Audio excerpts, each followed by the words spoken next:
প্রাণের বন্ধুগণ আমার, 30তম রোজায় আমরা উপনীত হয়েছি। রমজানের শিক্ষা, আজ হয়তো রমজানের শেষ রোজা। রমজান আমাদের 3টি বড় শিক্ষা দেয়। 1 নাম্বার তাকওয়া। 1 নাম্বার কি? তাকওয়া। 2 নাম্বার আত্মসংযম। 3 নাম্বার আল্লাহ রাব্বুল আলামিনের স্মরণ। আল্লাহ রাব্বুল আলামিনকে বেশি বেশি স্মরণ করা। রমজান শেষ হলেও ইবাদত শেষ নয়। সত্যিকারের মুমিন সেই ব্যক্তি, যেই ব্যক্তি রমজানের পরেও আমল চালিয়ে যায়, ধারাবাহিকতা বজায় রেখে সুন্দর করে এই আমলগুলো আল্লাহ রাব্বুল আলামিনের দরবারে লুটিয়ে ফেলে।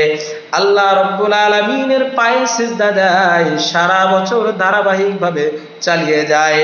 সেই ব্যক্তি হলো সত্যিকারের মুমিন। আল্লাহ রাব্বুল আলামিন আমাদের সকলকে সত্যিকারের মুমিন হিসাবে কবুল করে নিন। সকলেই পড়েন আমিন। ওয়ালহামদুলিল্লাহি রাব্বিল আলামিন।